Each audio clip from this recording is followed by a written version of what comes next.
Ingat satu hal, yang paling mulia dalam hal afiat, yang paling mulia dalam hal afiat, orang yang diampuni Allah dan diberikan kesempatan taubat sebelum mati.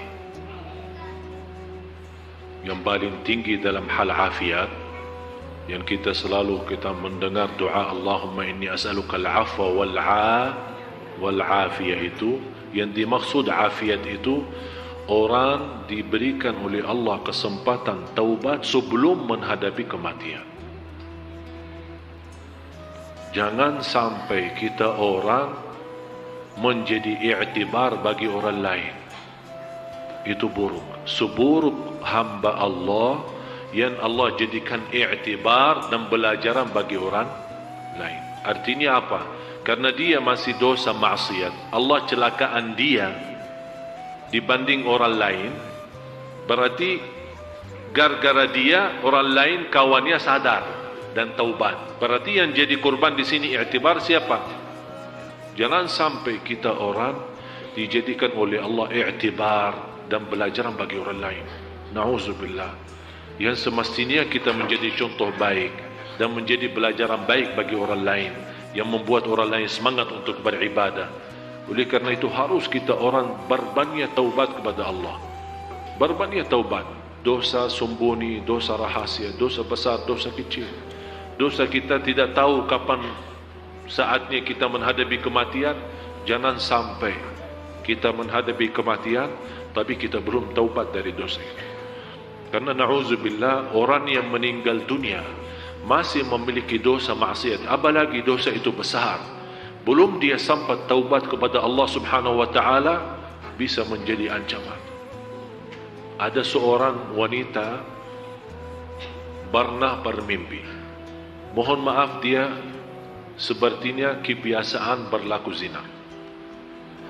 Dia pernah mimpi dan melihat dalam mimpi itu naik satu mobil, kemudian dengan keluarganya, kemudian naik gunung. Tiba-tiba pas menuju ke puncaknya gunung itu,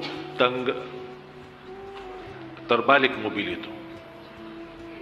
Terbalik dan tiba-tiba merasa habis dia terbalik, sepertinya pingsan. Baru sadar, tapi sadar dia merasa, begitu dia sadar malah dia melihat dirinya dalam kubur. Dan di situ dia melihat keluar api dari mulutnya dan keluar api dari bawah. Api yang keluar. Dia sepertinya kaget lewat mimpi itu. Dia bertanya. Saya sampaikan kepada ibu itu, Ibu, saya tidak kenal anda dari mana dan tidak kenal siapa anda, tapi ibu ittaqillah, bertakwa kepada Allah, karena kamu masih suka berbuat zina. Di situ dia nangis.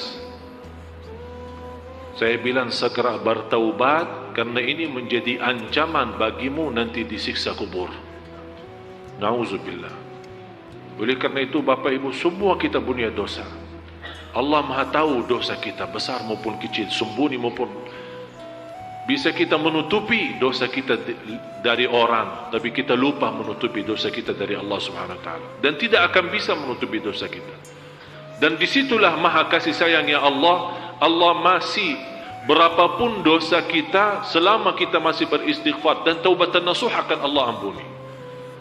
Jangan sampai kita mati belum taubat. Rasulullah SAW bersabda, semua turunan anak Adam, semua anak Adam bersalah, berdosa. Tapi sebaik-baik antara yang salah, yang taubatan nasuha, taubat yang benar. Setiap malam kita taubat lewat istighfar. Jangan sampai kita menjadi i'tibar bagi orang lain.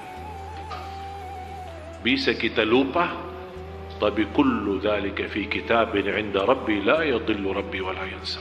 Semua tertulis di kitab Allah, semua tertulis di buku amal, tidak ada yang bisa dilupakan oleh Allah Subhanahu wa taala. Oleh karena itu kita malu kalau kita menghadapi Allah masih ada dosa dan maksiat kita.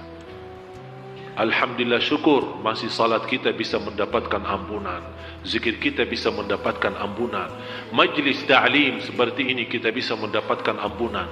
Oleh kerana itu jamaah sekalian, saya nasihatin anda semua, masih anda punya kesempatan untuk berbanyak amal saleh sebelum kita menghadapi kematian. Sungguh kita tidak tahu, bisa jadi saat kita punya syahwat itu cuma sekali saya dosa, bisa jadi kita berkata ini yang terakhir saya janji, tapi yang terakhir itu datangnya malaikatul maut saat kita dosa. Ternyata memang yang terakhir, tapi juga yang terakhir kita pisah dari dunia. Disitulah kita dapat na'udzubillah su'ul khatimah. Mudah-mudahan diselamatkan oleh Allah. Setinggi-tinggi afiat orang yang Allah berikan kesempatan untuk taubat.